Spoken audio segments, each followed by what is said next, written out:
So I thought I'd show you a different technique for trees today. I've done a few tree ones now, and it's interesting trees because there's lots of different techniques you can use to create different effects. So if I come in with a little bit of sap green, so this is with a loaded brush, I'm using a number 6 and it's loaded with water and I've dipped into neat paint, and I'm going to create a trunk first of all.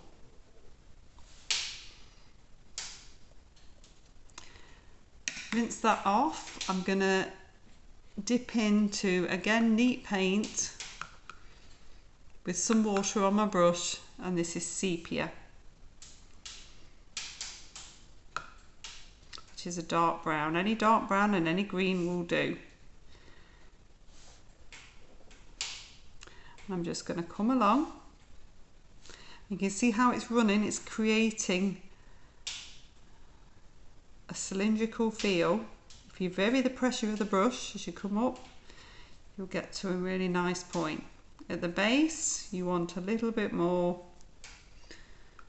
of the dark sepia. Because this is quite a small tree, I don't need to go down the other side. So then if I come in with my long thin rigger, I'm going to dip into the sepia. Again, it's neat sepia that I've dipped into, but my brush is wet. I'm just going to start to bring a few branches out, so I'm staggering them. I don't want them to be in the same place. I don't want them to go in exactly the same direction. Some are wider, some are narrower. I can bring this one up at the top.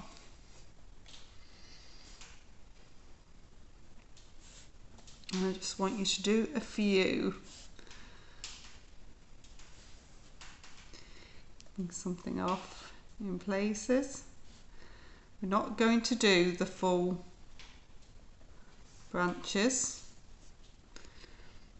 I always like these little wispy bits at the bottom of trees. I think these are really interesting and nice and add to a picture, so we'll pop a few of those in.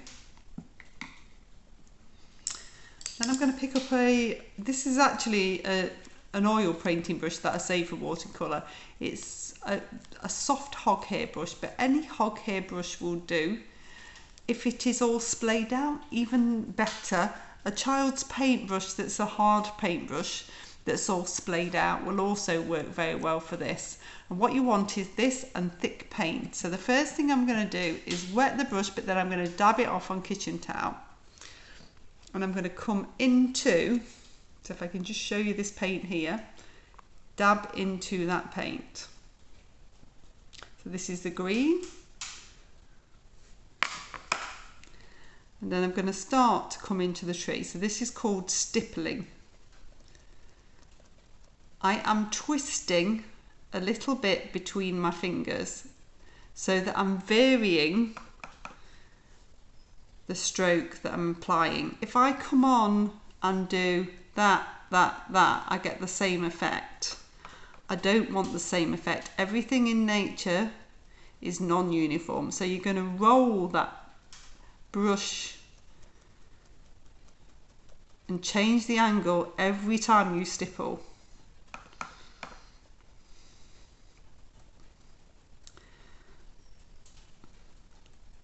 Those branches give you a guide as to where you need to go, but you can go further and you can add more branches. So I can build this up. So where spring tree would have less foliage, as you come into summer they have more foliage. So it's entirely up to you. The thicker the paint, the more in control you are.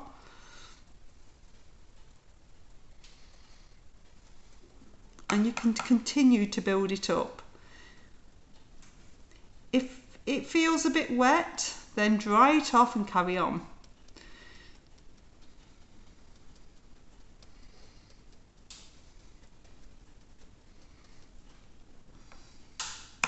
What you can also do is dab into the sepia and add some dark within those bits. So I'm doing exactly the same, just dabbing into the neat sepia. What you'll find is it masks and sort of blends in the branches, because you can still see those. When you're using watercolour, it's transparent, so you've got to go darker to cover something up. And they will just start to blend in, and it's giving a natural shadowed effect as well. Bring a little bit into this one. So I've added an extra bit here that's floating at the minute.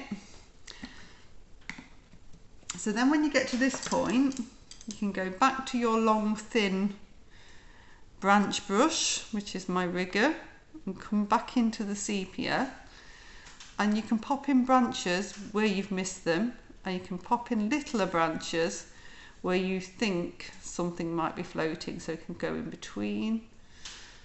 So this one needs a branch coming in here, and then a little one in between there, and one coming up here,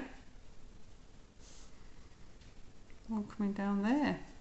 So you can go different ways. I've got one here that's missing. It can either be this one coming up and come through. So it's quite nice to get these little wispy bits that have nothing on the end.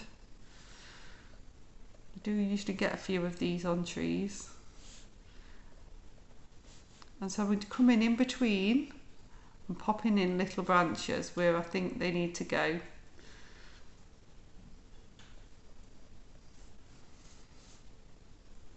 It's a really simple way and an effective way of doing a tree that's quite detailed in the foreground. You've got that lovely sense of shadow already just from that line coming in here, that line of sepia on the sap green tree. If you want to put any shadow at the bottom to sort of ground your tree, then just a little bit of watery sepia. So I've dabbed my brush into a bit of watery sepia, and you go the side that was darker, so that would be this side, and pop the shadow in.